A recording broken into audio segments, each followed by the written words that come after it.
जय श्री कृष्णा। ओम नमो भगवते वासुदेवाय नमः। आप सुन रहे हैं पौराणिक अमृतवाणी द्वारा प्रसारित महाभारत कथा। महाभारत की कथा सुनने के लिए हमारे चैनल को लाइक शेयर एंड सब्सक्राइब करें। चलिए आगे की कथा प्रारंभ करते हैं। श्री कृष्ण का कौरवों की सभा में आना तथा सबको पांडवों का संदेश सुनाना। वैशंपायन जी कहते हैं, प्रातःकाल उठकर श्री कृष्ण ने स्नान जप और अग्निहोत्र से निवृत्त हो उदित होते हुए सूर्य का उपस्थान किया और फिर वस्त्र एवं आभूषण आदि धारण किए। इसी समय राजा दुर्योधन और सुबल के पुत्र शकुनी ने उनके पास आकर कहा, महाराज धृतराष्ट्र तथा भीष्म आदि सब कौरव महानुभाव सभा में आ गए हैं और आपकी बाट देख रहे हैं। तब श्री कृष्णचंद्र ने बड़े मधुर वाणी में उन दोनों का अभिनंदन किया। इसके पश्चात सारथी ने आकर श्री कृष्ण के चरणों में प्रणाम किया और उनका उत्तम घोड़ों से जुता हुआ शुभ्र रथ लाकर खड़ा कर दिया। श्री यदुनाथ उस रथ पर सवार हुए। उस समय कौरव वीर उन्हें सब ओर से घेर कर चले। भगवान के पीछे उन्हीं के रथ में समस्त धर्मों को जानने वाले विदुर जी भी सवार हो गए तथा दुर्योधन और शकुनी एक दूसरे रथ में बैठकर उनके पीछे पीछे चले। धीरे धीरे भगवान का रथ राजसभा के द्वार पर आ गया। वे उससे उतरकर भीतर सभा में गए। जिस समय श्री कृष्ण विदुर और सात्विकी का हाथ पकड़कर सभा भवन में पधारे, उस समय उनकी कांति ने समस्त कौरवों को निस्तेज सा कर दिया। उनके आगे आगे दुर्योधन और कर्ण तथा पीछे कृतवर्मा और वृषणिवंशी वीर चल रहे थे। सभा में पहुंचने पर उनका मान करने के लिए राजा धृतराष्ट्र तथा भीष्म द्रोण आदि सभी लोग अपने अपने आसनों से खड़े हो गए। श्री कृष्ण के लिए राजसभा में महाराज धृतराष्ट्र की आज्ञा से सर्वतोभद्र नाम का स्वर्ण में सिंहासन रखा गया था।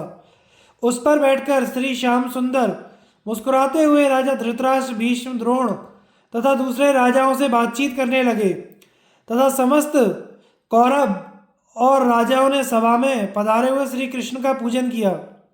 इस समय श्री कृष्ण ने सभा के भीतर ही अंतरिक्ष में नारदादि ऋषियों को खड़े देखा। तब उन्होंने धीरे से शांतनु नंदन भीष्म जी से कहा, इस राजसभा को देखने के लिए ऋषि लोग आए हुए हैं, उनका आसनादि देकर बड़े सत्कार से आह्वान कीजिए। उनके बिना बैठे यहाँ कोई भी बैठ नहीं सकेगा।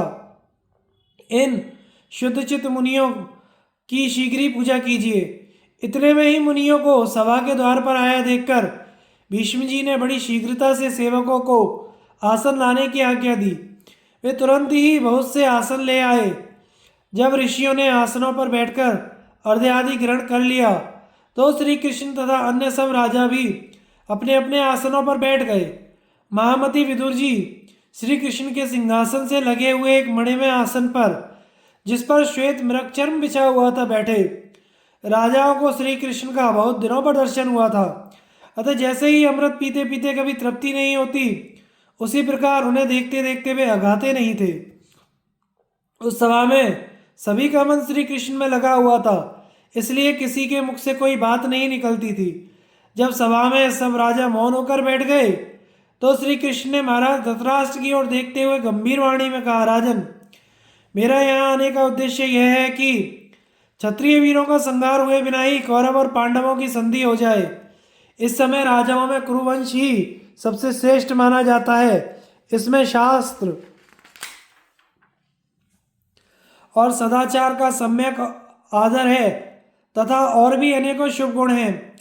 अन्य राजवंशों की अपेक्षा कुरुवंशियों में कृपा, दया, करुणा, मृदुता, सरलता, क्षमा और सत्य ये विशेष रूप से पाए जाते हैं।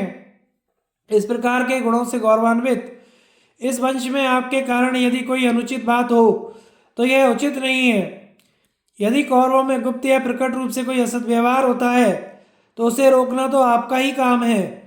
दुर्योधन आदि आपके पुत्र धर्म और अर्थ की ओर से मुंह फेरकर क्रूर पुरुषों से आचरण करते हैं।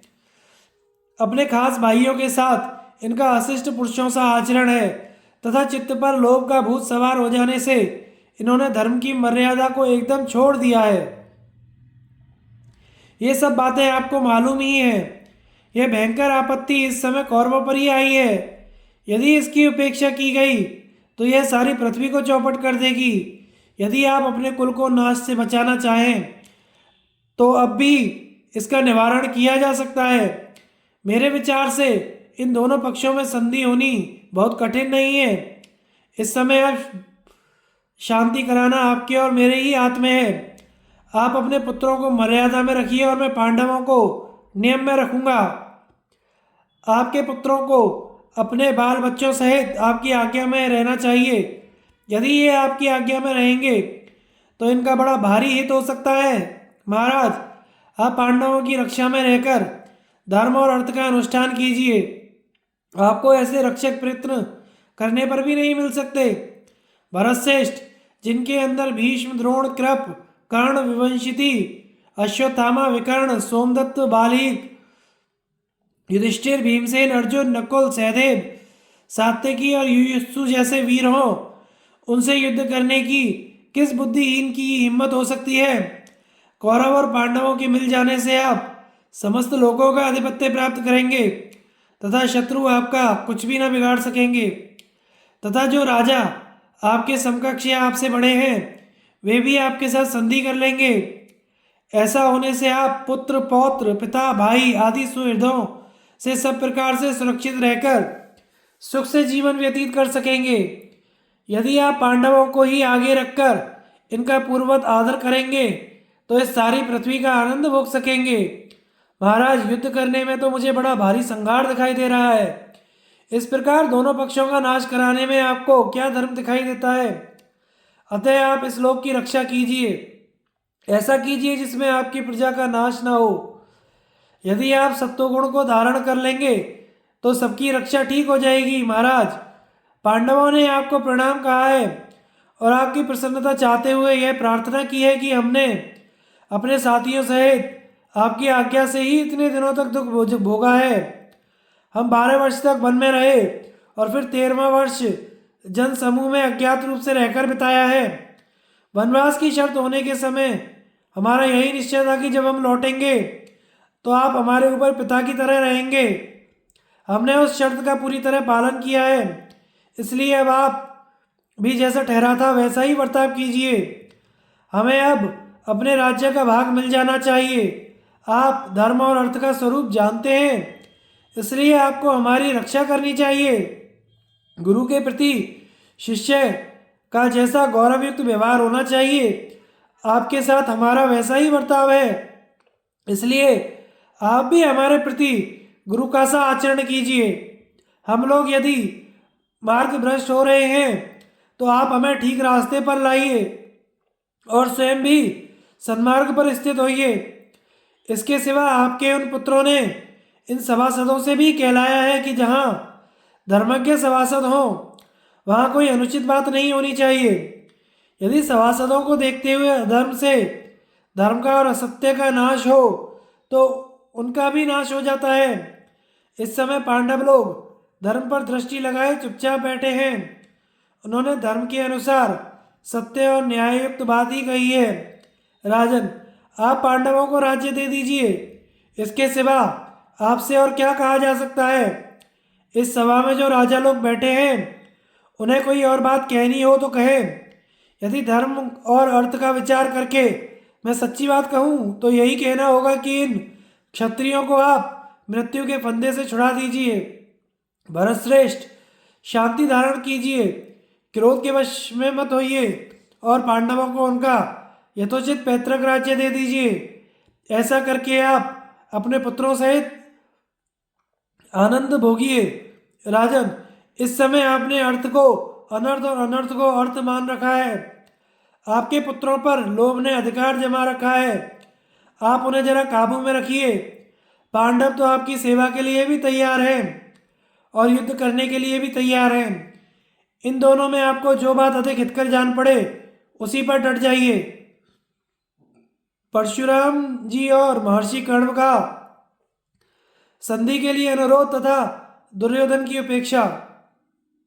वैशंपायन जी कहते हैं, जब भगवान कृष्ण ने ये सब बातें कही तो सभी सभासदों को रोमांच हो आया। वे चकित से हो गए। वे मन ही मन तरह तरह से विचार करने लगे। उनके मुख से कोई भी उत्तर नहीं निकला। सब राजाओं को इस प्रकार मौन हुआ देख उस सभा में बैठे हुए महर्षि परशुराम जी कहने लगे, राजन, तुम सब प्रकार का संदेह छोड़कर मेरी एक सत्य बात सुनो। वह तुम्हें अच्छी लगे तो उसके अनुसार आचरण करो। पहले दंभोद्भव नाम का एक सार्वभौम राजा हो गया है। वह महारथी सम्राट नित्य प्रति प्रातःकाल उठकर ब्राह्मण और क्षत्रियों से पूछा करता था, क्या ब्राह्मण, क्षत्रिय, वैश्य और शूद्रों में ऐसा कोई शस्त्रधारी है जो युद्ध में मेरे समान अथवा मुझसे बढ़कर हो। इस प्रकार कहते हुए वह राजा अत्यंत गर्वोन्मत्त होकर संपूर्ण पृथ्वी पर विचरता था। राजा का ऐसा घमंड देखकर कुछ तपस्वी ब्राह्मणों ने उससे कहा, इस पृथ्वी पर ऐसे दो सत्पुरुष हैं जिन्होंने संग्राम में अनेकों को परास्त किया है, उनकी बराबरी तुम कभी नहीं कर सकोगे। इस पर राजा ने पूछा, वे वीर पुरुष कहाँ हैं? उन्होंने कहाँ जन्म लिया? वे क्या काम करते हैं और वे कौन हैं? ब्राह्मणों ने कहा, वे नर और नारायण नाम के दो तपस्वी हैं। इस समय मनुष्य लोक में ही आए हुए हैं। तुम उनके साथ युद्ध करो। वे गंधमादन पर्वत पर बड़ा ही घोर और अवर्णीय तप कर रहे हैं। राजा को यह बात सहन नहीं हुई। वह उसी समय बड़ी भारी सेना सजाकर उनके पास चल दिया और गंधमादन पर जाकर उनकी खोज करने लगा। उनके शरीर थोड़ी देर में उसे वे दोनों मुनि दिखाई दिए। उनके शरीर की शिराएं तक दिखने लगीं। शीत, घाम और वायु को सहन करने के कारण वे बहुत ही क्रश हो गए थे। राजा उनके पास गया और चरण स्पर्श करके उनसे कुशल पूछी। मुनियों ने भी फल, मूल, आसन और जल से राजा का सत्कार करके पूछा, कहिए, हम आपका क्या काम करें? राजा ने आरंभ से ही सब बातें सुनाकर कहा कि मैं इस समय आपसे युद्ध करने के लिए आया हूँ। यह मेरी बहुत दिनों की अभिलाषा है, इसलिए इसे स्वीकार करके आप ही मेरा आतिथ्य कीजिए। नर नारायण ने कहा, राजन, इस आश्रम में क्रोध, लोभ आदि दोष नहीं रह सकते। यहाँ युद्ध की तो कोई बात ही नहीं है। फिर अस्त्र शस्त्र या कुटिल प्रकृति के लोग कैसे रह सकते हैं? पृथ्वी पर बहुत से क्षत्रिय हैं। तुम किसी दूसरी जगह जाकर युद्ध के लिए प्रार्थना करो। नर नारायण के इसी प्रकार बार बार समझाने पर भी दंभोद्भव की युद्ध लिप्सा शांत न हुई और इसके लिए उनसे आग्रह करता ही रहा। तब भगवान नर ने एक मुट्ठी सीके लेकर कहा, अच्छा, तुम्हें युद्ध की बड़ी लालसा है तो अपना हथियार उठा लो और अपनी सेना को तैयार करो। यह सुनकर दंभोद्भव और उसके सैनिकों ने उन पर बड़े पहने बाणों की वर्षा करना आरंभ कर दिया। भगवान नर ने एक सीख को अमोघ अस्त्र के रूप में परिणत करके छोड़ा। इससे यह बड़े आश्चर्य की बात हुई कि मुनिवर नर ने उन सब वीरों के आंख, नाक और कानों को सीख से भर दिया। इस प्रकार सारे आकाश को सफेद सीखों से भरा देखकर राजा दंभोद्भव उनके चरणों में गिर पड़ा और मेरी रक्षा करो, मेरी रक्षा करो, इस प्रकार चिल्लाने लगा। तब शरणागत वत्सल नर ने शरणापन्न राजा से कहा, राजन, तुम ब्राह्मणों की सेवा करो और धर्म का आचरण करो। ऐसा काम फिर कभी मत करना। तुम बुद्धि का आश्रय लो और लोभ को छोड़ दो तथा अहंकार शून्य, जितेंद्रिय, क्षमाशील, मृदु और शांत होकर प्रजा का पालन करो। अब भविष्य में तुम किसी का अपमान मत करना। इसके बाद राजा दंभोद्भव उन मुनीश्वरों के चरणों में प्रणाम करके अपने नगर में लौट आया और अच्छी तरह धर्मानुकूल व्यवहार करने लगा। इस प्रकार उस समय नर ने यह बड़ा भारी काम किया था। इस समय नर ही अर्जुन है, अतः जब तक वे अपने श्रेष्ठ धनुष गांडी पर बाण न चढ़ावें तभी तक तुम बाण छोड़कर अर्जुन की शरण ले लो, जो संपूर्ण जगत के निर्माता, सबके स्वामी और समस्त कर्मों के साक्षी हैं। वे नारायण अर्जुन के सखा हैं, इसलिए युद्ध में उनके पराक्रम को सहना तुम्हारे लिए कठिन है। अर्जुन में अगणित गुण हैं और श्री कृष्ण तो उससे भी बढ़कर हैं। कुंती पुत्र अर्जुन के गुणों का तो तुम्हें कई बार परिचय मिल चुका है। जो पहले नर और नारायण थे वही इस समय अर्जुन और श्री कृष्ण हैं। उन दोनों को तुम समस्त पुरुषों में श्रेष्ठ और बड़े वीर समझो। यदि तुम्हें मेरी बात ठीक जान पड़ती हो और मेरे प्रति किसी प्रकार का संदेह ना हो तो तुम सद्बुद्धि का आश्रय लेकर पांडवों के साथ संधि कर लो। परशुराम जी का भाषण सुनकर महर्षि कर्ण भी दुर्योधन से कहने लगे, लोक पितामह ब्रह्मा और नर नारायण ये अक्षय और अविनाशी हैं। अदिति के पुत्रों में केवल विष्णु ही सनातन अजय अविनाशी नित्य और सबके ईश्वर हैं। उनके सिवा चंद्रमा सूर्य पृथ्वी जल वायु अग्नि आकाश ग्रह और तारे ये सभी विनाश का कारण उपस्थित होने पर नष्ट हो जाते हैं। जब संसार का प्रलय होता है तो ये सभी पदार्थ तीनों लोकों को त्याग कर नष्ट हो जाते हैं और सृष्टि का आरंभ होने पर बार बार उत्पन्न होते रहते हैं। इन सब बातों पर विचार करके तुम्हें धर्मराज युधिष्ठिर से संधि कर लेनी चाहिए, जिससे कौरव और पांडव मिलकर पृथ्वी का पालन करें। दुर्योधन तुम ऐसा मत समझो कि मैं बड़ा बली हूँ। संसार में बलवानों की अपेक्षा भी दूसरे बली पुरुष दिखाई देते हैं। सच्चे शूरवीरों के सामने सेना की शक्ति कुछ काम नहीं करती। पांडव लोग तो सभी देवताओं के समान शूरवीर और पराक्रमी हैं। वे स्वयं वायु इंद्र धर्म और दोनों अश्विनी कुमारी हैं। इन देवताओं की ओर तो तुम देख भी नहीं सकते, इसलिए इनसे विरोध छोड़कर संधि कर लो। तुम्हें इन तीर्थ स्वरूप श्री कृष्ण द्वारा अपने कुल की रक्षा का प्रयत्न करना चाहिए। यहाँ महातपस्वी देवर्षि नारद जी विराजमान हैं। ये श्री विष्णु भगवान के महात्म्य को प्रत्यक्ष जानते हैं और वे चक्र गदाधर श्री विष्णु ही यहाँ श्री कृष्ण के रूप में विद्यमान हैं। महर्षि कर्ण की बात सुनकर दुर्योधन लंबी लंबी सांसें लेने लगा। उसकी त्योरी चढ़ गई और कर्ण की ओर देखकर जोर जोर से हंसने लगा। उस दुष्ट ने कर्ण के कथन पर कुछ ध्यान नहीं दिया और ताल ठोककर इस प्रकार कहने लगा, महर्षि जो कुछ होने वाला है और जैसी मेरी गति होनी है उसी के अनुसार ईश्वर ने मुझे रचा है और वैसा ही मेरा आचरण है। उसमें आपके कथन से क्या होना है। श्री कृष्ण का दुर्योधन को समझाना तथा भीष्म द्रोण और विदुर तथा धृतराष्ट्र द्वारा उनका समर्थन। वैशंपायन जी कहते हैं, राजन भगवान वेदव्यास भीष्म और नारद जी ने भी दुर्योधन को अनेक प्रकार से समझाया। उस समय नारद जी ने जो बातें कही वह सुनिए। उन्होंने कहा, संसार में सहृदय श्रोता मिलना कठिन है और हित की बात कहने वाला सहृदय भी दुर्लभ है, क्योंकि जिस संकट में अपने सगे संबंधी भी साथ छोड़ देते हैं वहाँ सच्चा मित्र संग बना रहता है। अतः कुरुनंदन तुम्हें अपने हितैषियों की बात पर अवश्य ध्यान देना चाहिए। इस तरह हठ करना ठीक नहीं है, क्योंकि हठ का परिणाम दुखदायी होता है। धृतराष्ट्र ने कहा, भगवान आप जैसा कह रहे हैं ठीक है, मैं भी यही चाहता हूँ पर ऐसा कर नहीं पाता। इसके बाद वे श्री कृष्ण से कहने लगे, केशव आपने जो कुछ कहा है वह सब प्रकार से सुखप्रद सदगति देने वाला धर्मानुकूल और न्याय संगत है, किंतु मैं स्वाधीन नहीं हूँ। मंदमती दुर्योधन मेरे मन के अनुकूल आचरण नहीं करता, न शास्त्र का अनुसरण करता है। आप किसी प्रकार उसे समझाने का प्रयत्न करें।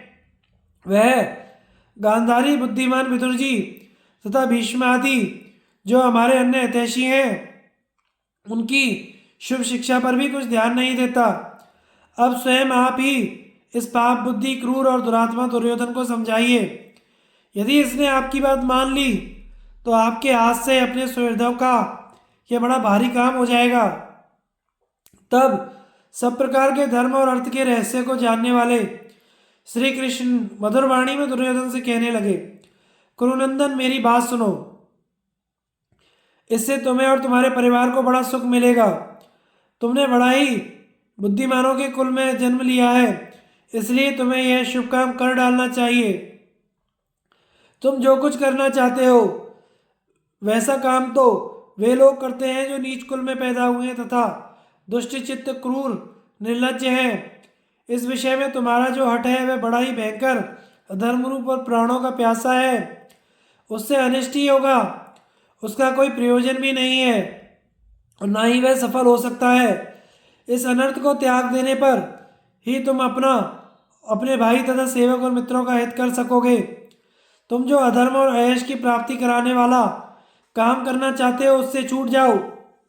देखो, पांडव लोग बड़े बुद्धिमान, शूरवीर, उत्साही, आत्मज्ञ और बहुश्रुत हैं।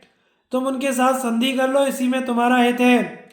और यही महाराज धृतराष्ट्र, पितामह भीष्म, द्रोणाचार्य, विदुर, कृपाचार्य, सोमदत्त, बालीक, अश्वत्थामा, विकर्ण, संजय, विवंशिति और तुम्हारे अधिकांश बंधु बांधवों और मित्रों का भी अभिप्राय है। भाई, संधि करने में ही सारे संसार की शांति है।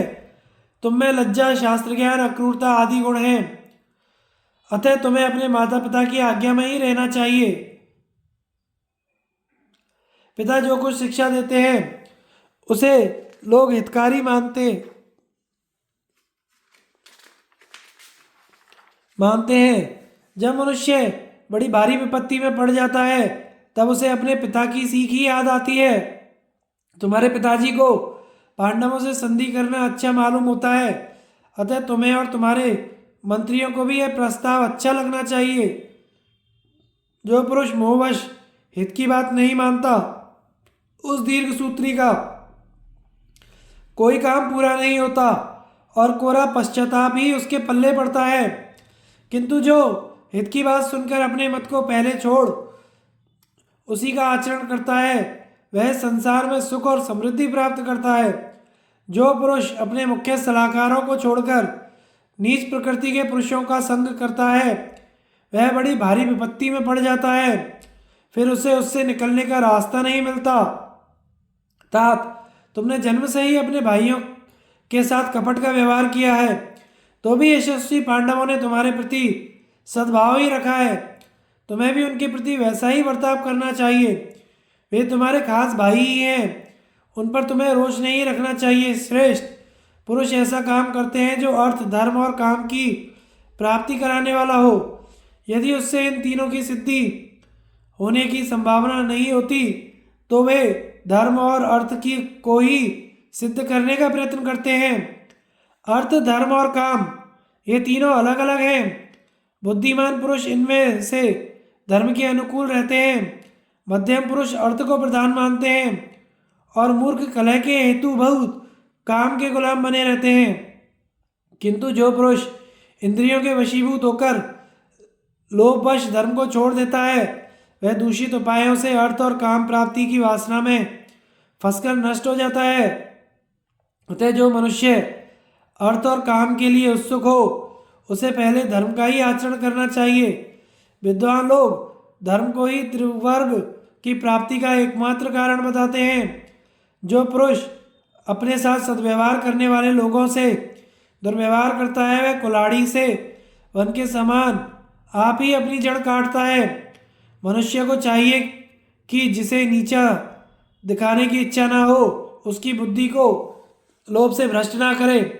इस प्रकार जिसकी बुद्धि लोभ से दूषित नहीं है उसी का मन कल्याण साधन में लग सकता है। ऐसा शुद्ध बुद्धि वाला पुरुष पांडवों का तो क्या, संसार में किन्हीं साधारण मनुष्यों का भी अनादर नहीं करता। किंतु क्रोध के चंगुल में फंसा हुआ मनुष्य अपना हिताहित कुछ नहीं समझता। लोक और वेद में जो बड़े बड़े प्रमाण प्रसिद्ध हैं उनसे भी वह गिर जाता है।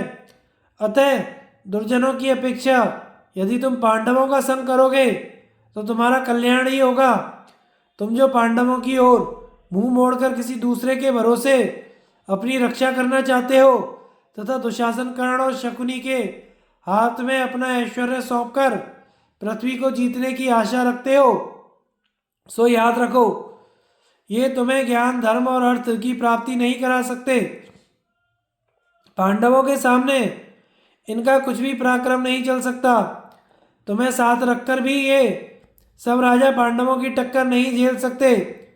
तुम्हारे पास यह जितनी सेना इकट्ठी हुई है यह क्रोधित भीमसेन की मुख की ओर तो आंख भी नहीं उठा सकती। ये भीष्म, द्रोण, कर्ण, कृप, भूरिश्रवा, अश्वत्थामा और जयद्रथ मिलकर भी अर्जुन का मुकाबला नहीं कर सकते। अर्जुन को युद्ध में परास्त करना तो समस्त देवता, असुर, गंधर्व और मनुष्यों की भी वश की बात नहीं है। इसलिए तुम युद्ध में अपना मन मत लगाओ। अच्छा, भला तुम ही इन राजाओं में ऐसा कोई वीर दिखाओ जो रणभूमि में अर्जुन का सामना करके फिर सकुशल घर लौट सकता हो। इसके लिए विराटनगर में अकेले अर्जुन की अनेकों महारथियों से युद्ध करने की जो अद्भुत बात सुनी जाती है, वही पर्याप्त प्रमाण है, जिसने संग्राम में साक्षात श्री शंकर जी को भी संतुष्ट कर दिया। उस अजय और विजयी वीर अर्जुन को तुम जीतने की आशा रखते हो, फिर जब मैं भी उसके साथ हूँ तब तो साक्षात इंद्र ही क्यों ना हो। ऐसा कौन है जो अपने मुकाबले में आए हुए अर्जुन को युद्ध के लिए ललकार सके। जो पुरुष युद्ध में अर्जुन को जीतने की शक्ति रखता है, वह तो अपने हाथों से पृथ्वी को उठा सकता है, क्रोध से सारी प्रजा को भस्म कर सकता है और देवताओं को भी स्वर्ग से गिरा सकता है। तुम तनिक अपने पुत्र, भाई, बंधु बांधव और संबंधियों की ओर तो देखो, ये तुम्हारे लिए नष्ट ना हो। देखो, कौरवों का बीज बना रहने दो, इस वंश का पराभव मत करो, अपने को कुलघाती मत कहलाओ और अपनी कीर्ति को कलंकित मत करो। महारथी पांडव तुम्हें ही युवराज बनाएंगे और इस साम्राज्य पर तुम्हारे पिता धृतराष्ट्र को ही स्थापित करेंगे। देखो, बड़े उत्साह से अपने पास आती हुई राजलक्ष्मी का तिरस्कार मत करो और पांडवों को आधा राज्य देकर यह महान ऐश्वर्य प्राप्त कर लो। यदि तुम पांडवों से संधि कर लोगे और अपने हितैषियों की बात मानोगे तो चिरकाल तक अपने मित्रों के साथ आनंदपूर्वक सुख भोगोगे। भरतश्रेष्ठ जन्मजय, श्री कृष्ण का यह भाषण सुनकर शांतनु नंदन भीष्म ने दुर्योधन से कहा, तात, अपने सुहृदों का हित चाहने वाले श्री कृष्ण ने जो तुम्हें समझाया है, इसका यही आशय है कि तुम अब भी मान जाओ और व्यर्थ असहिष्णुता छोड़ दो। यदि तुम महामना श्री कृष्ण की बात नहीं मानोगे तो तुम्हारा कभी हित नहीं हो सकता और ना तुम सुख ही पा सकते हो। श्री केशव ने जो कुछ कहा है वह धर्म और अर्थ के अनुकूल ही है, उसे तुम स्वीकार कर लो। व्यर्थ प्रजा का संहार मत कराओ। यदि तुम ऐसा नहीं करोगे तो तुम्हें तथा तुम्हारे मंत्री पुत्र और बंधु बांधवों को अपने प्राणों से भी हाथ धोने पड़ेंगे। भरतनंदन, श्री कृष्ण धृतराष्ट्र विदुर के नीतियुक्त वचनों का उल्लंघन करके तुम अपने कुलग्न कुपुरुष कुमति और कुमारगामी मत कहलाओ और अपने माता पिता को शोक सागर में मत डुबो। इसके बाद द्रोणाचार्य ने कहा, राजन, श्री कृष्ण और भीष्म जी बड़े बुद्धिमान, मेधावी, जितेंद्रिय, अर्थनिष्ठ और बहुश्रुत हैं। उन्होंने तुम्हारे हित की बात कही है, तुम उसे मान लो। मोहवश श्री कृष्ण का तिरस्कार मत करो। जो लोग तुम्हें युद्ध के लिए उत्साहित कर रहे हैं उनसे तुम्हारा कुछ भी काम नहीं बनेगा। ये तो संग्राम में शत्रुओं के प्रति वैर विरोध का घंटा दूसरों के ही गले में बांधेंगे। तुम अपनी प्रजा, पुत्र, बंधु बांधवों के प्राणों को संकट में मत डालो। यह बात निश्चय मानो कि जिस पक्ष में श्री कृष्ण और अर्जुन होंगे उसे कोई भी नहीं जीत सकेगा। यदि तुम अपने हितैषियों की बात नहीं मानोगे तो तुम्हें पछतावा ही हाथ लगेगा। परशुराम जी ने अर्जुन के विषय में जो कुछ कहा है वह वास्तव में उससे भी बढ़कर है, तथा देवकी नंदन श्री कृष्ण तो देवताओं के लिए भी दुस्सह हैं। किंतु राजन, तुम्हारे सुख और हित की बात कहने से बनता क्या है। अस्तु, तुमसे सब बातें समझाकर कह दी गई, अब जो तुम्हारी इच्छा हो वह करो। मैं तुमसे और अधिक कुछ नहीं कहना चाहता। इसी बीच विदुर जी भी बोल उठे, दुर्योधन, तुम्हारे लिए मुझे कोई चिंता नहीं है। मुझे तो तुम्हारे इन बूढ़े माँ बाप की ओर देखकर ही शोक होता है, जो तुम्हारे जैसे दुष्ट हृदय पुरुष के संरक्षण में होने से एक दिन अपने सब सलाहकार और सुहृदों के मारे जाने पर कटे हुए पक्षियों के समान असहाय होकर भटकेंगे। अंत में राजा धृतराष्ट्र कहने लगे, दुर्योधन, महात्मा कृष्ण ने जो बात कही है वह सब प्रकार से कल्याण करने वाली है। तुम उस पर ध्यान दो और उसी के अनुसार आचरण करो। देखो, पुण्य कर्म श्री कृष्ण की सहायता से हम सब राजाओं से अपने अभीष्ट पदार्थ प्राप्त कर सकते हैं। तुम इनके साथ राजा युधिष्ठिर के पास जाओ और वह काम करो जिससे सब भरतवंशियों का मंगल हो। मेरी समझ में तो यह संधि करने का ही समय है। तुम इसे हाथ से मत जाने दो। देखो, श्री कृष्ण संधि के लिए प्रार्थना कर रहे हैं और तुम्हारे हित की बात कर रहे हैं। इस समय यदि तुम इनकी बात नहीं मानोगे तो तुम्हारा पतन किसी प्रकार नहीं रुक सकेगा।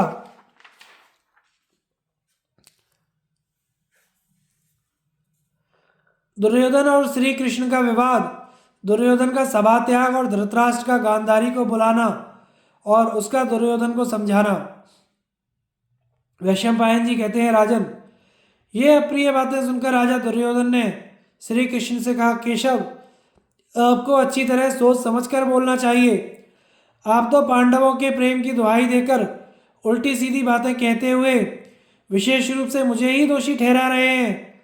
सो क्या आप बलाबल का विचार करके ही सर्वदा मेरी निंदा किया करते हैं? मैं देखता हूँ आप, विदुर जी, पिताजी, आचार्य जी और दादाजी अकेले मेरे ऊपर ही सारे दोष लाद रहे हैं। मैंने तो खूब विचार कर देख लिया, मुझे अपना कोई भी बड़े से बड़ा या छोटे से छोटा दोष दिखाई नहीं देता। पांडव लोग अपने ही शौक से जुआ खेलने में प्रवृत्त हुए थे। उसमें मामा शकुनी ने उनका राज्य जीत लिया, इसी से उन्हें वन में जाना पड़ा। बताइए, इसमें मेरा क्या अपराध था जो हमारे साथ वैर ठानकर विरोध कर रहे हैं? हम जानते हैं पांडवों में हमारा सामना करने की शक्ति नहीं है, फिर भी बड़े उत्साह के साथ वे हमारे प्रति शत्रुओं का सा बर्ताव क्यों कर रहे हैं? हम उनके भयानक कर्मों को देख कर या आप लोगों की भीषण बातें सुनकर डरने वाले नहीं हैं। इस प्रकार तो हम इंद्र के सामने भी नहीं झुक सकते। कृष्ण, हमें तो ऐसा कोई क्षत्रिय दिखाई नहीं देता जो युद्ध में हमें जीतने की हिम्मत रखता हो।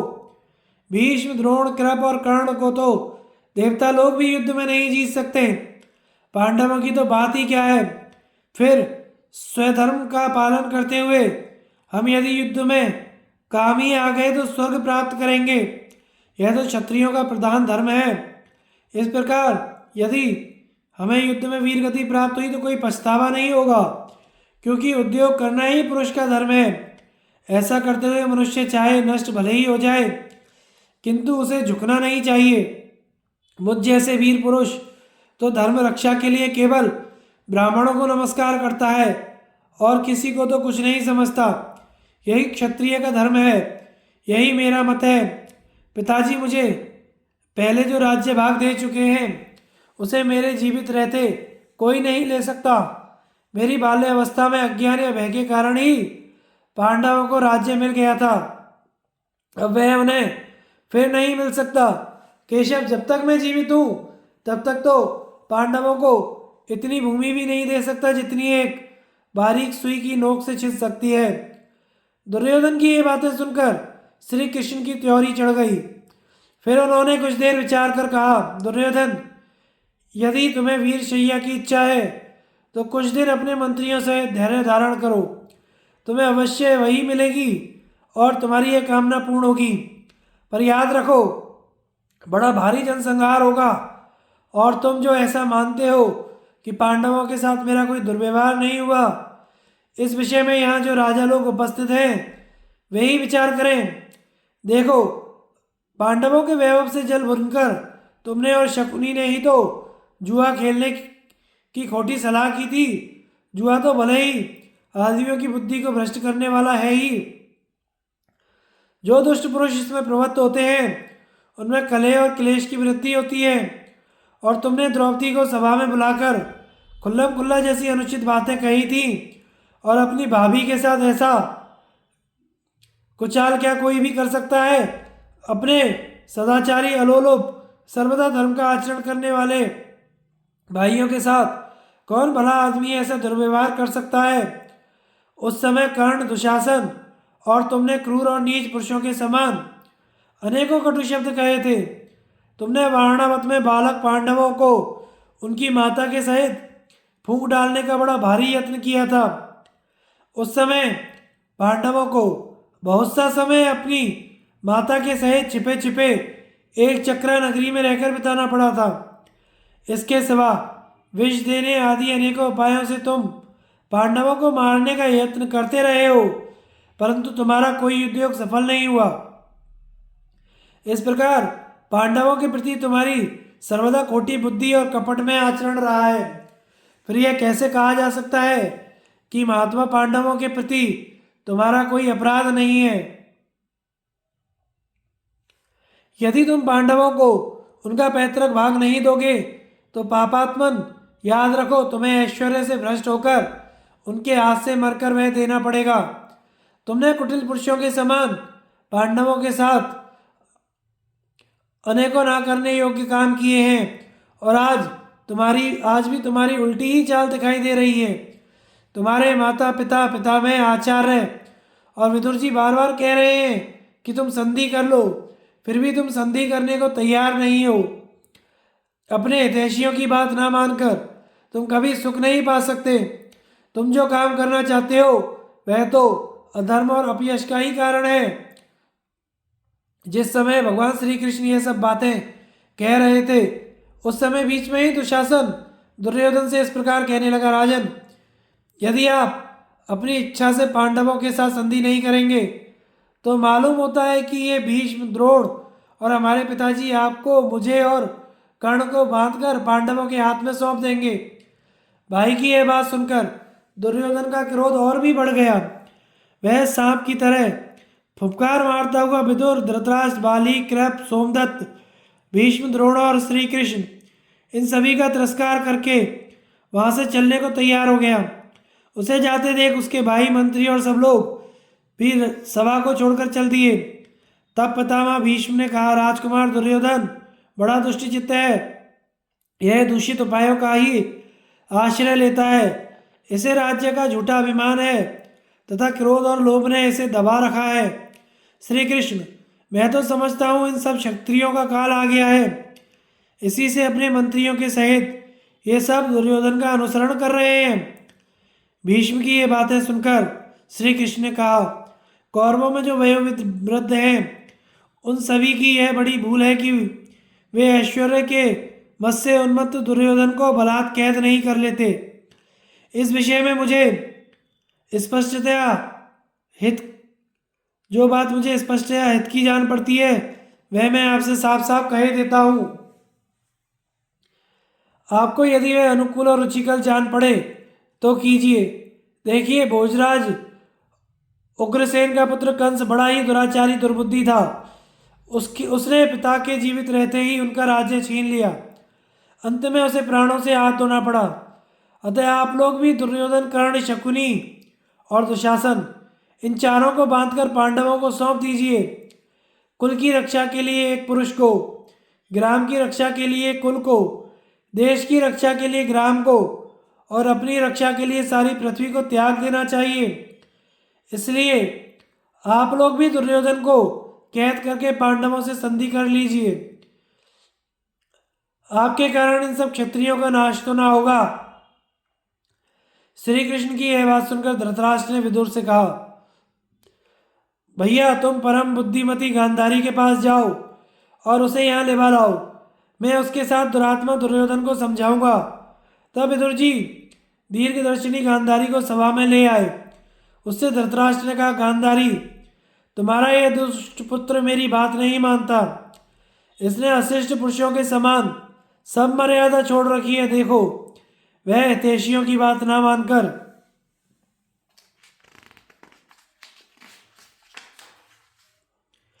इस समय अपने पापी और दुष्ट साथियों से सभा से चला गया है। पति की यह बात सुनकर यशस्विनी गांधारी ने कहा, राजन, आप पुत्र के मुंह में फंसे हुए हैं। इस विषय में तो आप ही अधिक दोषी हैं। आप यह जानकर भी दुर्योधन बड़ा पापी है, उसी की बुद्धि के पीछे चलते रहे हैं। दुर्योधन को तो काम, क्रोध और लोभ ने अपने चंगुल में फंसा रखा है। अब आप बलात् भी उसे इस मार्ग से नहीं हटा सकेंगे। आपने इस मूर्ख, दुरात्मा, कुसंगी और लोभी पुत्र को बिना कुछ सोचे समझे राज्य की बागडोर संभला दी। उसी का आप यह फल भोग रहे हैं। आप अपने घर में जो फूट पड़ रही है उसकी उपेक्षा क्यों करते हैं? इस तरह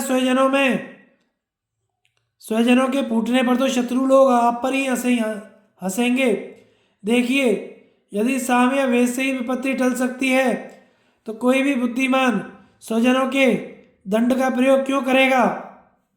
इसके बाद राजा धृतराष्ट्र और गांधारी के कहने से विदुर जी दुर्योधन को फिर सभा में लेवा लाए। इसके बाद राजा धृतराष्ट्र और गांधारी के कहने से विदुर जी दुर्योधन को फिर सभा में लेवा लाए। दुर्योधन की आंखें क्रोध से लाल हो रही थी। वह सर्प के समान फुफकारें सी भर रहा था। इस समय माता क्या कहती है सुनने के लिए फिर राजसभा में आ गया। तब गांधारी ने दुर्योधन को झिड़क कर संधि करने के लिए इस प्रकार कहा, बेटा दुर्योधन, मेरी यह बात सुनो। इससे तुम्हारा और तुम्हारी संतान का हित होगा और भविष्य में भी तुम्हें सुख मिलेगा। तुमसे तुम्हारे पिता भीष्म जी, द्रोणाचार्य, कृपाचार्य और विदुर जी ने जो बातें कही हैं उसे तुम स्वीकार कर लो। यदि तुम पांडवों से संधि कर लोगे तो सच मानो इससे पितामह भीष्म की, पिताजी की, मेरी और द्रोणाचार्य आदि अपने हितैषियों की तुम्हारे द्वारा बड़ी सेवा होगी। भैया, राज्य को पाना, बचाना, भोगना अपने वश की बात नहीं है। जो पुरुष जितेंद्रिय होता है वही राज्य की रक्षा कर सकता है। काम और क्रोध तो मनुष्यों को अर्थ से च्युत कर देते हैं। हाँ, इन दोनों शत्रुओं को जीत कर तो राजा सारी पृथ्वी को जीत सकता है। देखो, जिस प्रकार उद्दंड घोड़े मार्ग ही में मूर्ख सारथी को मार डालते हैं, उसी प्रकार यदि इंद्रियों को काबू में ना रखा जाए तो वे मनुष्य का नाश करने के लिए भी पर्याप्त हैं। जो पुरुष पहले ही अपने मन को जीत लेता है उसकी अपने मंत्रियों और शत्रुओं को जीतने की इच्छा भी व्यर्थ नहीं जाती। इस प्रकार इंद्रियां जिसके वश में है, मंत्रियों पर जिसका अधिकार है, अपराधियों को जो दंड दे सकता है और जो सब काम सोच विचार करता है, उसके पास चिरकाल तक लक्ष्मी बनी रहती है। तात भीष्म जी और द्रोणाचार्य ने जो कुछ कहा है वह ठीक ही है। वास्तव में श्री कृष्ण और अर्जुन को कोई नहीं जीत सकता। इसलिए तुम श्री कृष्ण की शरण लो। यदि ये प्रसन्न रहेंगे तो दोनों ही पक्षों का हित होगा।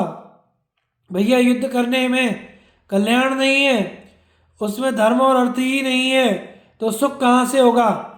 युद्ध में विजय मिल ही जाएगी ऐसा भी नहीं कहा जा सकता। इसलिए तुम युद्ध में मन मत लगाओ। यदि तुम अपने मंत्रियों से राज्य भोगना चाहते हो तो पांडवों का जो न्यायोचित भाग है वह उन्हें दे दो। पांडवों को जो 13 वर्ष तक घर से बाहर रखा गया, यह भी बड़ा ही अपराध हुआ। अब संधि करके तुम इसका मार्जन कर दो। तुम जो पांडवों का भाग हड़पना चाहते हो वैसा करने की तुम्हारी शक्ति नहीं है और ये कर्ण और दुशासन भी ऐसा नहीं कर सकेंगे। तुम्हारा जो ऐसा विचार है कि भीष्म, द्रोण और कृप आदि महारथी अपनी पूरी शक्ति से मेरी ओर से युद्ध करेंगे, यह भी संभव नहीं है, क्योंकि इन आत्मज्ञों की दृष्टि में तुम्हारा और पांडवों का समान स्थान है। इसलिए इनके लिए तुम दोनों का राज्य और प्रेम भी समान ही है। धर्म को ये उससे भी अधिक मानते हैं। इस राज्य का अन्न खाने के कारण ये भले ही अपने प्राण त्याग दें, किंतु राजा युधिष्ठिर की ओर कभी टेढ़ी दृष्टि नहीं करेंगे। तात संसार में लोभ करने से किसी को संपत्ति नहीं मिलती, अतः तुम लोभ छोड़ दो और पांडवों से संधि कर लो। दुर्योधन की कुमंत्रणा, भगवान का विश्वरूप दर्शन और कौरव सभा से प्रस्थान। वैशंपायन जी कहते हैं, माता के कहे हुए नीति युक्त वाक्यों पर दुर्योधन ने कुछ भी ध्यान नहीं दिया और वह बड़े क्रोध से सभा छोड़कर अपने दुष्ट बुद्धि मंत्रियों के पास चला गया।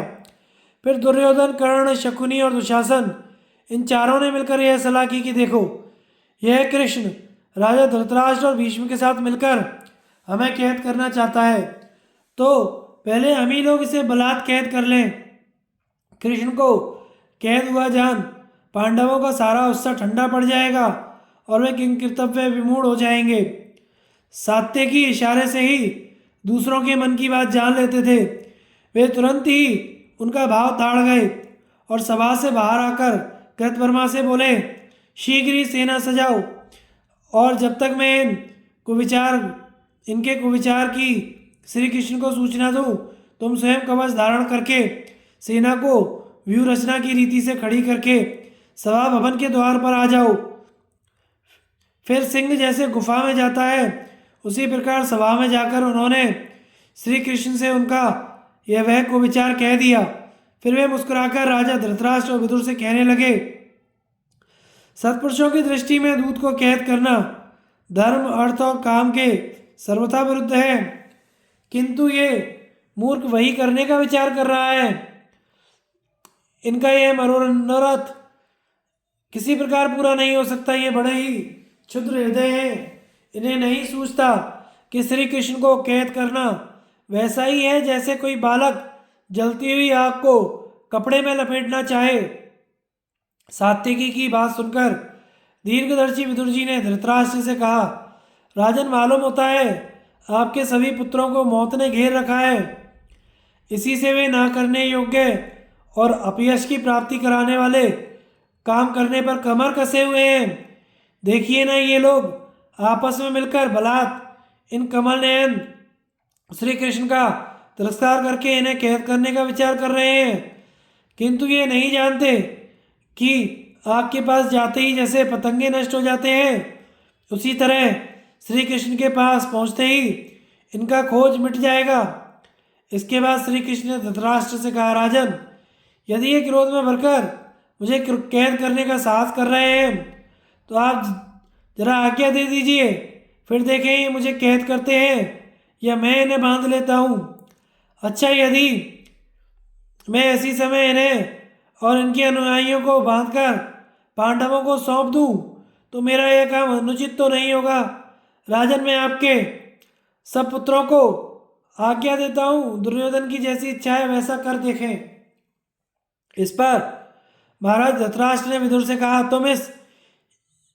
तुम शीघ्र ही इस पापी दुर्योधन को ले आओ। संभव है इस बार मैं उसके अनुयायियों सहित उसे ठीक रास्ते पर ला सकूं। विदुर जी दुर्योधन की इच्छा न होने पर भी उसे फिर सभा में ले आए। उस समय उसके भाई और राजा लोग भी उसके साथ ही लगे हुए थे। तब राजा धृतराष्ट्र ने उससे कहा, क्यों रे कुटिल दुर्योधन, तू अपने पापी साथियों के साथ मिलकर एकदम पाप का कर्म करने पर ही उतारू हो गया है। याद रख, तुझ जैसा मूढ़ और कुलकलंक पुरुष जो कुछ करने का विचार करेगा वह कभी पूरा नहीं होगा। उससे सत्पुरुष तेरी निंदा करेंगे। कहते हैं कि तू अपने पापी साथियों के साथ मिलकर इन श्री कृष्ण को कैद करना चाहता है, सो इन्हें तो इंद्र के सहित सब देवता भी अपने काबू में नहीं कर सकते। तेरा यह दुस्साहस तो ऐसा मालूम होता है जैसे कोई बालक चंद्रमा को पकड़ना चाहे। मालूम होता है तुझे श्री केशव के प्रभाव का कुछ भी पता नहीं है। अरे, जैसे वायु को हाथ से नहीं पकड़ा जा सकता, पृथ्वी को सिर पर नहीं उठाया जा सकता, वैसे ही श्री कृष्ण को कोई बल से नहीं बांध सकता। इसके बाद विदुर जी बोले, दुर्योधन, तुम मेरी बात सुनो। देखो, श्री कृष्ण को कैद करने का विचार नरकासुर ने भी किया था, किंतु सब दानवों के साथ मिलकर भी वह ऐसा नहीं कर सका। फिर तुम इन्हें अपने बलबूते पर पकड़ने का साहस कैसे कर सकते हो? इन्होंने बाल्यावस्था में ही पूतना और बकासुर को मार डाला था और गोवर्धन पर्वत को हाथ पर उठा लिया था तथा अरिष्टासुर, धेनुकासुर, चाणूर, केशी और कंस को धूल में मिला दिया था। इनके सिवाय ये जरासंध, दंतवक्त्र, शिशुपाल, बाणासुर और भी अनेकों राजाओं को नीचा दिखा चुके हैं। साक्षात वरुण, अग्नि और इंद्र भी इनसे हार मान चुके हैं। अपने अन्य अवतारों में ये मधुकैटभ और हैग्रीवादी अनेकों दैत्यों को पछाड़ चुके हैं। ये संपूर्ण प्रवृत्तियों के प्रेरक हैं, किंतु स्वयं किसी की भी प्रेरणा से कोई काम नहीं करते। यही सकल पुरुषार्थों के कारण है। ये जो कुछ करना चाहें वही काम अनायास कर सकते हैं। तुम्हें इनके प्रभाव का पता नहीं है। देखो, यदि तुम इनका तिरस्कार करने का साहस करोगे तो उसी प्रकार तुम्हारा नामो निशान मिट जाएगा, जैसे अग्नि में गिरकर पतंगा नष्ट हो जाता है। विदुर जी का वक्तव्य समाप्त होने पर भगवान कृष्ण ने कहा, दुर्योधन, तुम जो अज्ञानवश यह समझते हो कि मैं अकेला हूं और मुझे दबाकर कैद करना चाहते हो सो याद रखो, समस्त पांडव, वृषणी और अंधक वंशीय यादव भी यही हैं। वे ही नहीं, आदित्य, रुद्र, वसु और समस्त महर्षिगण भी यही मौजूद हैं। ऐसा कहकर शत्रु दमन श्री कृष्ण ने अट्टहास किया। बस तुरंत ही उनके सब अंगों में बिजली सी कांति वाले अंगुष्ठाकार सब देवता दिखलाई देने लगे। उनके ललाट देश में ब्रह्मा, वक्ष स्थल में रुद्र, भुजाओं में लोकपाल और मुख में अग्निदेव थे। आदित्य, साध्य, वसु, अश्विनी कुमार, इंद्र के सहित मरुदगण, विश्वदेव तथा यक्ष, गंधर्व, राक्षस, ये सब उनके शरीर से अभिन्न जान पड़ते थे। उनकी दोनों भुजाओं से बलभद्र और अर्जुन प्रकट हुए। उन्होंने उनमें धनुर्धर अर्जुन दाहिनी ओर और हलधर बलराम बाईं ओर थे। भीम, युधिष्ठिर और नकुल सहदेव उनके पृष्ठभाग में थे और प्रद्युम्नादि अंधक और विष्णुवंशीय यादव अस्त्र शस्त्र लिए उनके आगे दिख रहे थे। उस समय श्री कृष्ण की अनेकों भुजाएं दिखाई देती थीं। उनमें वे शंख, चक्र, गदा, शक्ति, शांग, धनुष, हल और नंदक खड़ग लिए हुए थे। उनके नेत्र, नासिका और कर्णरंध्रों से बड़ी भीषण आग की लपटें तथा रोमकूपों से सूर्य की सी किरणें निकल रही थीं। श्री कृष्ण के इस भयंकर रूप को देखकर सब राजाओं ने भयभीत होकर नेत्र मूंद लिए।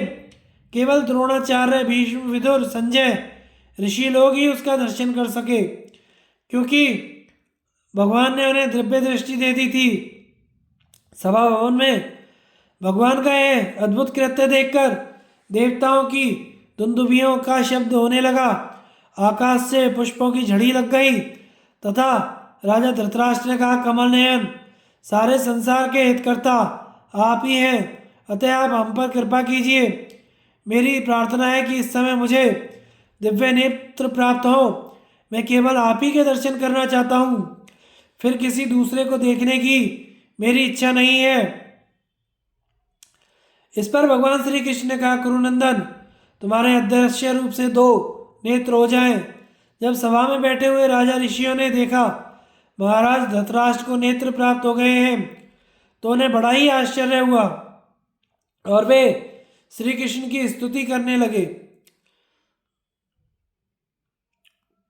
उस समय पृथ्वी डगमगाने लगी, समुद्र में खलबली पड़ गई, सब राजा भौचक्के से रह गए।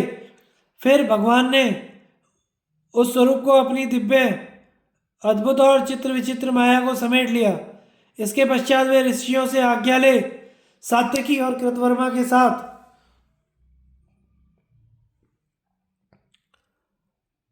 सभा भवन से चल दिए। उनके चलते ही नारद आदि ऋषि भी अंतर्ध्यान हो गए।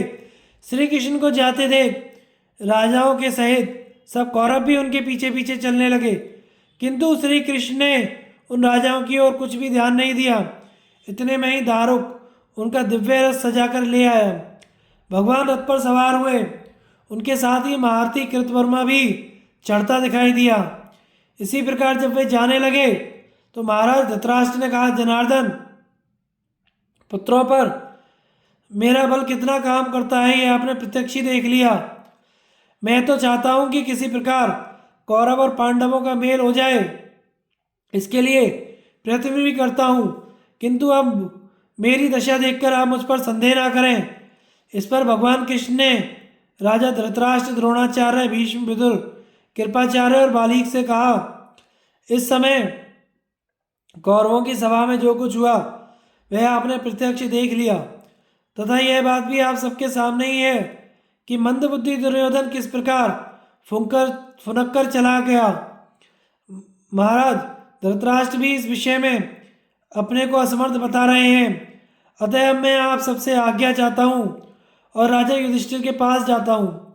इस प्रकार आज्ञा लेकर जब भगवान रथ में चढ़कर चलने लगे तो भीष्म, द्रोण, कृप, विदुर, धृतराष्ट्र, बालीक, अश्वत्थामा, विकर्ण और युस्सु आदि कौरव वीर कुछ दूर उनके पीछे गए। इसके बाद उन सबके देखते देखते भगवान अपनी बुआ कुंती से मिलने गए। कुंती का विदुला की कथा सुनाकर पांडवों के लिए संदेश देना तथा श्री कृष्ण का उससे विदा होकर पांडवों के पास जाना। वैशंपायन जी कहते हैं, राजन, भगवान ने कुंती के घर जाकर उसका चरण स्पर्श किया तथा कौरवों की सभा में जो कुछ हुआ वह संक्षेप में सुना दिया। उन्होंने कहा, बुआ जी, मैंने और ऋषियों ने तरह तरह की युक्तियों से अनेकों मानने योग्य बातें कही, किंतु दुर्योधन ने किसी बात पर ध्यान नहीं दिया। दुर्योधन की अनुयायी इन सब वीरों के सिर पर काल मंडरा रहा है। अब मैं तुमसे आज्ञा चाहता हूँ, क्योंकि मुझे शीघ्र ही पांडवों के पास जाना है। बताओ, तुम्हारी ओर से मैं पांडवों से क्या कह दूँ? कुंती ने कहा, केशव, मेरी ओर से तुम राजा युधिष्ठिर से कहना, पृथ्वी का पालन करना तुम्हारा धर्म है, उसकी बड़ी हानि हो रही है, सो अब तुम इसे वृथा मत खोना। बेटा, क्षत्रियों को प्रजापति ब्रह्मा ने अपनी भुजाओं से उत्पन्न किया है, अतः उन्हें अपने बाहुबल से ही आजीविका करनी चाहिए। पूर्व काल में कुबेर ने राजा मुचुकुंद को यह सारी पृथ्वी दे दी थी, परंतु मुचुकुंद ने इसे स्वीकार नहीं किया। जब उसने अपने बाहुबल से इसे प्राप्त किया, तभी क्षात्र धर्म का आश्रय लेकर उसने इसका यथावत शासन भी किया। राजा से सुरक्षित रहकर प्रजा जो कुछ धर्म करती है उसका चतुर्थांश राजा को मिलता है। यदि राजा धर्म का आचरण करता है तो देवलोक प्राप्त करता है, और अधर्म का आचरण करता है तो नरक में पड़ता है। यदि वह दंड नीति का भी ठीक ठीक प्रयोग करे तो उससे चारों वर्णों के लोग अधर्म करने से रुककर धर्म मार्ग में प्रवृत्त होते हैं। वास्तव में सतयुग, त्रेता, द्वापर और कलि, इन चारों युगों का कारण राजा ही है। इस समय अपनी बुद्धि से तुम जिस संतोष को लिए बैठे हो उसे तो तुम्हारे पिता पांडु ने, मैंने अथवा तुम्हारे पितामह ने भी कभी नहीं चाहा। मैं सर्वदा तुम्हारे यज्ञ, दान, तप और शौर्य, प्रज्ञा पालन, संतान उत्पत्ति, महत्ता, बल और ओज की ही कामना करती रही हूँ। धर्मात्मा पुरुष को चाहिए कि वह राज्य प्राप्त करके किसी को दान से, किसी को बल से, किसी को मिष्ट भाषण से अपने अधीन करे, ब्राह्मण भिक्षावृत्ति से रहे, क्षत्रिय प्रजा पालन करे, वैश्य धन संग्रह करे और शूद्र इन सब की सेवा करे। तुम्हारे लिए भिक्षावृत्ति निषिद्ध है और कृषि करना भी उचित नहीं है। तुम क्षत्रिय हो, प्रजा को भय से बचाने वाले हो, बाहुबल से ही तुम्हारी आजीविका का साधन है। महाबाहो, तुम्हारे जिस पैतृक अंश को शत्रुओं ने हड़प लिया है, तुम्हें साम, दान, दंड, भेद या नीति आदि किसी भी उपाय से उसका उद्धार करना चाहिए। इससे बढ़कर दुख की बात क्या होगी कि तुम सा पुत्र पाकर भी मैं दूसरों के टुकड़ों पर दृष्टि लगाए रहती हूँ। अतः ख्यात धर्म के अनुसार तुम युद्ध करो। कृष्ण, इस प्रसंग में मैं तुम्हें एक प्राचीन इतिहास सुनाती हूँ। उसमें विदुला और उसके पुत्र का संवाद है। विदुला क्षत्राणी थी। वह बड़ी यशस्विनी, तेज स्वभाव वाली, कुलीना, संयमशील, दीर्घदर्शिनी थी। राजसभाओं में उसकी अच्छी ख्याति थी और शास्त्र का भी उसे अच्छा ज्ञान था। एक बार उसका औरस पुत्र सिंधुराज से परास्त होकर बड़ी दीन दशा में पड़ा हुआ था। उस समय उसने उसे फटकारते हुए कहा, अरे अप्रियदर्शी, तू मेरा पुत्र नहीं है, ना ही तूने अपने पिता के वीर्य से जन्म लिया है। तू तो शत्रुओं का आनंद बढ़ाने वाला है। तुझमें जरा भी आत्माभिमान नहीं है, इसलिए क्षत्रियों में तो तू गिना ही नहीं जा सकता। तेरे अवयव और बुद्धि आदि भी नपुंसकों कैसे हैं।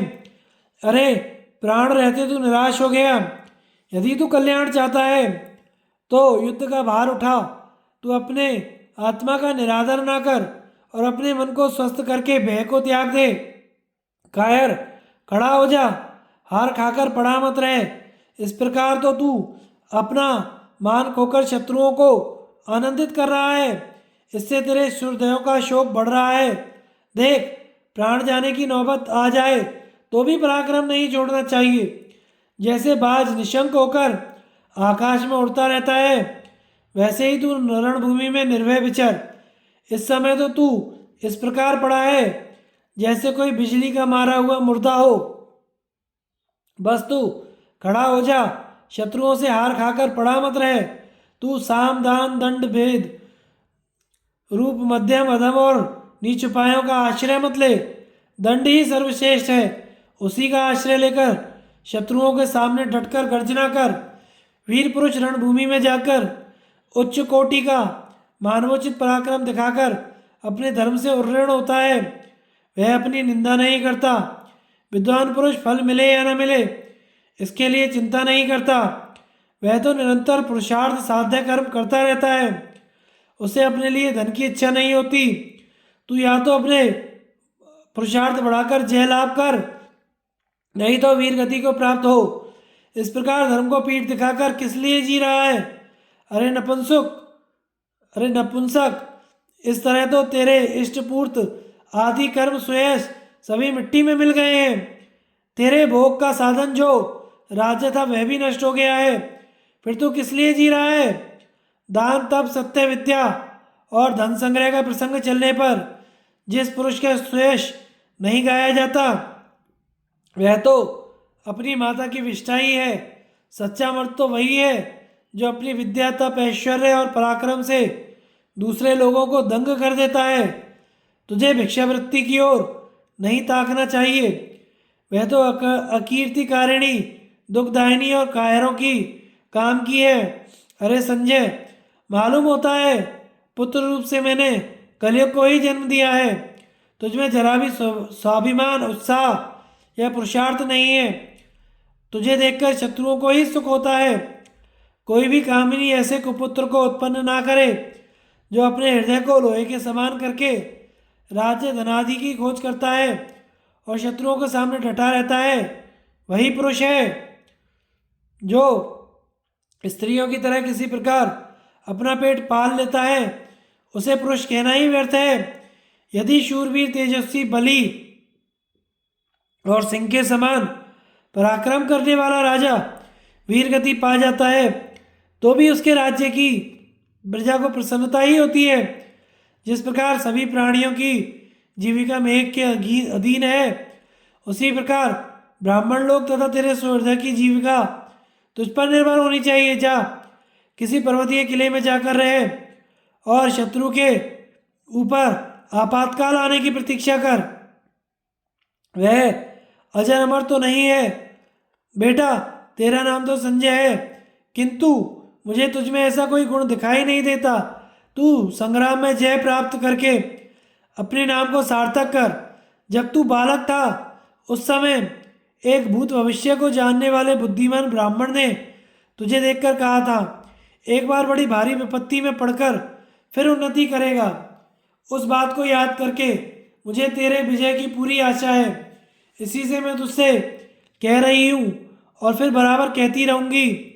शंबर मुनि का कथन है, जहाँ आज भोजन नहीं है न कल के लिए कोई प्रबंध है, ऐसी चिंता रहती है, उससे बढ़कर बुरी दशा नहीं हो सकती। जब तू देखेगा कि आजीविका ना रहने से तेरे कामकाज करने वाले दास सेवक आचार्य ऋत्विज पुरोहित तुझे छोड़कर चले गए हैं, वह तो तेरा वह जीवन किस काम का होगा? पहले मैंने या मेरे पति ने भी कभी किसी ब्राह्मण से नहीं नहीं कहा। अब यदि मुझे नहीं कहना पड़ा तो मेरा हृदय फट जाएगा। हम सदा दूसरों को आश्रय देते रहे हैं, दूसरे की आज्ञा सुनने की हमें आदत नहीं है। यदि मुझे किसी दूसरे के आश्रय जीवन काटना पड़ा तो मैं प्राण त्याग दूंगी। देख, यदि तूने जीवन का लोभ ना किया तो तेरे शत्रु परास्त किए जा सकते हैं। तू युवा है, विद्या कुल और विद्या रूप से संपन्न है। यदि तुझ जैसा यशस्वी और जगत विख्यात पुरुष ऐसा विपरीत आचरण करे और अपने कर्तव्य का भार ना उठाए तो मैं ऐसे मृत्यु ही समझती हूँ। यदि मैं तुझे शत्रु के साथ चिकनी चुपड़ी बातें बनाते उसके पीछे चलते देखूंगी तो मेरा हृदय कैसे शांत होगा? इस कुल में ऐसा कोई पुरुष नहीं जन्मा जो अपने शत्रु का पिछलग्गू होकर रहा हो। भैया, तुझे शत्रु का सेवक होकर जीना किसी प्रकार उचित नहीं है। जिस पुरुष ने क्षत्रिय कुल में जन्म लिया है और जिसे छात्र धर्म का ज्ञान है, वह वैसे अथवा आजीविका के लिए कभी किसी के सामने झुक नहीं सकता। वह महामना वीर तो मतवाले हाथी के समान रणभूमि में विचरता है, केवल धर्म रक्षा के लिए सर्वदा ब्राह्मण के सामने ही झुकता है। पुत्र कहने लगा, माँ तुम वीरों की सी बुद्धि वाली किंतु बड़ी ही निठुर और क्रोध करने वाली हो। तुम्हारा हृदय तो मानो लोहे का ही गढ़कर बनाया गया है। ओह क्षत्रियों का धर्म बड़ा ही कठिन है, जिसके कारण स्वयं तुम ही दूसरे की माता के समान अथवा जैसे किसी दूसरे से कह रही हो, इस प्रकार मुझे युद्ध के लिए उत्साहित कर रही हो। मैं तो तुम्हारा इकलौता पुत्र हूँ, फिर भी तुम मुझसे ऐसी बातें कह रही हो। जब तुम मुझी को नहीं देखोगी तो इस पृथ्वी गहने भोग और जीवन से भी तुम्हें क्या सुख होगा। फिर तुम्हारा अत्यंत प्रिय पुत्र मैं तो संग्राम में काम आ जाऊंगा। माता ने कहा, संजय समझदारों की सब अवस्थाएं धर्म या अर्थ के लिए ही होती हैं।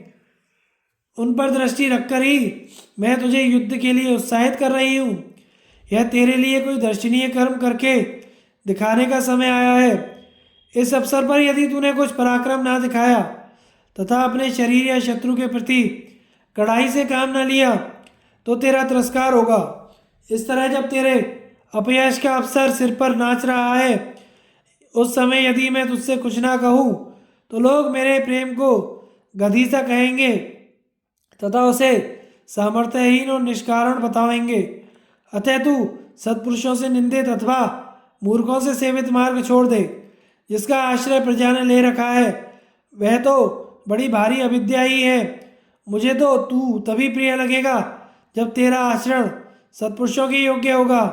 जो पुरुष विनयहीन शत्रु पर चढ़ाई ना करने वाला दोष्ट दुर्बुद्धि या पौत्र को पाकर भी सुख मानता है, उसका संतान पाना व्यर्थ है।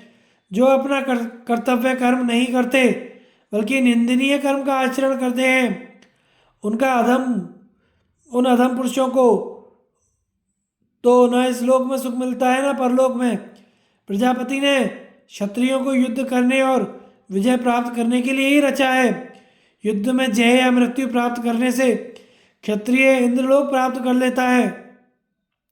शत्रुओं को वश में करके क्षत्रिय जिस सुख का अनुभव करते हैं वह तो इंद्र भवन या स्वर्ग में भी नहीं है। पुत्र बोला, माता जी यह ठीक है, किंतु तुम्हें अपने पुत्र के प्रति ऐसी बातें नहीं कहनी चाहिए।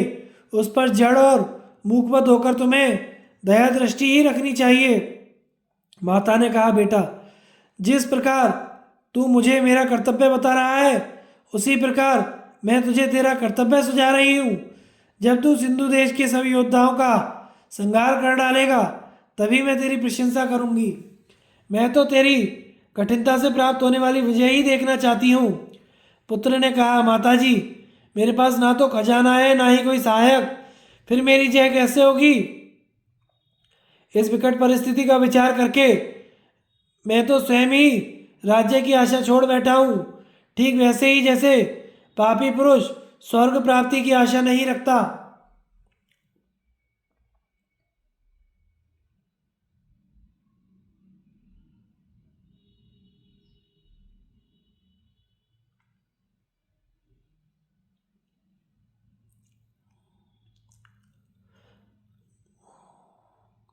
यदि इस स्थिति में भी तुम्हें कोई उपाय नहीं दिखाई देता तो मुझे बताओ, मैं जैसा तुम कहोगी वैसा ही करूँगा। माता बोली, बेटा यदि आरंभ से ही अपने पास वैभव ना हो तो इसके लिए अपना तिरस्कार ना करे। ये धन संपत्ति पहले ना होकर पीछे हो जाती है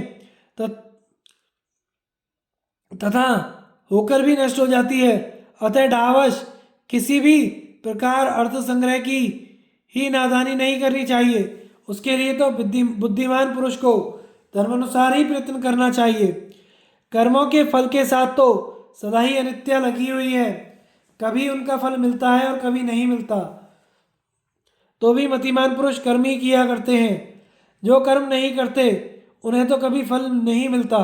अतः प्रत्येक मनुष्य को यह निश्चय रखकर मेरा अभिष्ट कर्म सिद्ध होगा ही, उसे करने के लिए खड़े हो जाना चाहिए, सावधान रहना चाहिए, ऐश्वर्य प्राप्ति के कामों में जुटे रहना चाहिए।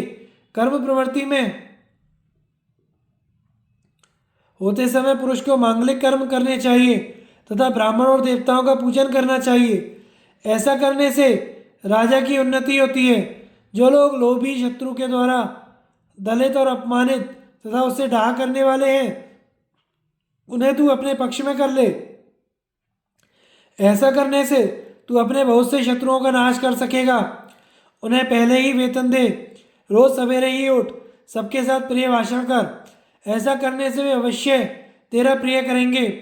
जब शत्रु को मालूम हो जाता है कि मेरा प्रतिपक्षी प्राणपण से युद्ध करेगा, तो उसका उत्साह ढीला पड़ जाता है। कैसी भी आपत्ति आने पर राजा को घबराना नहीं चाहिए। यदि घबराहट हो तो भी घबराए हुए के समान आचरण नहीं करना चाहिए। राजा को भयभीत देखकर प्रजा, सेना, मंत्री भी डरकर अपना विचार बदल लेते हैं। उनमें से कोई तो शत्रुओं से मिल जाते हैं, कोई छोड़कर चले जाते हैं, और कोई जिनका पहले अपमान किया होता है राज्य छीनने को तैयार हो जाते हैं। उस समय केवल वही लोग साथ देते हैं जो उसके गहरे मित्र होते हैं, किंतु हितैषी होने पर भी शक्तिहीन होने के कारण वे कुछ अधिक नहीं कर पाते। मैं तेरे पुरुषार्थ और बुद्धि बल को जानना चाहती थी, इसी से तेरा उत्साह बढ़ाने के लिए तुझसे ये आश्वासन की बातें कही हैं। यदि तुझे ऐसा मालूम होता है कि मैं ठीक कह रही हूँ, तो विजय प्राप्त करने के लिए कमर कसकर खड़ा हो जा। हमारे पास जो अभी बड़ा खजाना है उसे मैं ही जानती हूँ और किसी को उसका पता नहीं है। वह मैं तुझे सौंपती हूँ संजय। अभी तो तेरे सैकड़ों सहृदय हैं, वे सभी सुख दुख को सहन करने वाले और संग्राम में पीठ ना दिखाने वाले हैं। राजा संजय छोटे मन का आदमी था, किंतु माता के ऐसे वचन सुनकर उसका मोह नष्ट हो गया। उसने कहा, मेरा यह राज्य शत्रु रूप जल में डूब गया है, अब मुझे इसका उद्धार करना है, नहीं तो मैं रणभूमि में प्राण त्याग दूंगा। मुझे भावी वैभव का दर्शन कराने वाली तुम जैसी पथ प्रदर्शिका माता मिली है, फिर मुझे क्या चिंता है। मैं बराबर तुम्हारी बातें सुनना चाहता था, इसी से बीच बीच में कुछ कहकर फिर मौन हो जाता था। तुम्हारे अमृत के समान वचन बड़ी कठिनता से सुनने को मिलते हैं, उनसे मुझे तृप्ति नहीं होती। अब मैं शत्रुओं का दमन करने और जय प्राप्त करने के लिए अपने बंधुओं सहित चढ़ाई करता हूँ। कुंती ने कहा, श्री कृष्ण, माता के बागवानों से बिनकर चाबुक खाए हुए घोड़े के समान उसने माता की आज्ञा अनुसार सब काम किए। यह आख्यान बड़ा उत्साहवर्धक और तेज की वृद्धि करने वाला है। जब कोई राजा शत्रुओं से पीड़ित होकर कष्ट पा रहा हो, उस समय मंत्री उसे यह प्रसंग सुनावे। यह इतिहास को सुनने से गर्भवती स्त्री निश्चय ही वीरपुत्र उत्पन्न करती है। यदि क्षत्राणी इसे सुनती है तो उसकी कोख से विद्याशूर, तपशूर, दानशूर, तेजस्वी, बलवान, धैर्यवान, अजय, विजयी, दुष्टों का दमन करने वाला, साधुओं का रक्षक, धर्मात्मा, सच्चा शूरवीर पुत्र उत्पन्न होता है। केशव, तुम अर्जुन से कहना, तेरा जन्म होने के समय मुझे यह आकाशवाणी हुई थी कि कुंती, तेरा यह पुत्र इंद्र के समान होगा। यह भीमसेन के साथ रहकर युद्ध स्थल में आए हुए सभी कौरवों को जीत लेगा और अपने शत्रुओं को व्याकुल कर देगा। यह सारी पृथ्वी को अपने अधीन कर लेगा और इसका यश स्वर्गलोक तक फैल जाएगा। श्री कृष्ण की सहायता से यह सारे कौरवों को संग्राम में मारकर अपने खोए हुए पैतृक अंश को प्राप्त करेगा और फिर अपने भाइयों सहित 3 अश्वमेध यज्ञ करेगा। कृष्ण, मेरी भी ऐसी ही इच्छा है कि आकाशवाणी ने जैसा कहा था वैसा ही हो। यदि धर्म सत्य है तो ऐसा ही होगा। तुम अर्जुन और भीमसेन से यही कहना कि क्षत्राणियाँ जिस काम के लिए पुत्र उत्पन्न करती हैं उसे करने का समय आ गया है। द्रौपदी से कहना, बेटी, तू अच्छे कुल में उत्पन्न हुई है, तूने मेरे सभी पुत्रों के साथ धर्मानुसार बर्ताव किया है, यह तेरे योग्य है। तथा नकुल और सहदेव से कहना, तुम अपने प्राणों की भी बाजी लगाकर पराक्रम से प्राप्त हुए भोगों को भोगने की इच्छा करो। कृष्ण, मुझे राज्य जाने जुए में हारने पुत्रों के वनवास होने का दुख नहीं है, किंतु मेरी युवती पुत्र वधु ने सभा में रुदन करते हुए जो दुर्योधन के कुवचन सुने थे वे ही मुझे बड़ा दुख दे रहे हैं। वे भीम और अर्जुन के लिए तो बड़े ही अपमानजनक थे। तुम उन्हें उनकी याद दिला देना। फिर द्रौपदी, पांडव तथा उनके पुत्रों से मेरी ओर से कुशल पूछना। उन्हें बार बार मेरी कुशल सुना देना। अब तुम जाओ, मेरे पुत्रों की रक्षा करते रहना। तुम्हारा मार्ग निर्विघ्न हो। वैशंपायन जी कहते हैं, तब भगवान कृष्ण ने कुंती को प्रणाम किया और उसकी प्रदक्षिणा करके बाहर आए। वहां आकर उन्होंने भीष्म आदि प्रधान प्रधान कौरवों को विदा किया तथा कर्ण को रथ में बैठाकर सात्यकी के साथ चल दिए। भगवान के जाने पर कौरव लोग आपस में मिलकर उनके विषय में अनेकों अद्भुत और आश्चर्यजनक बातें करने लगे।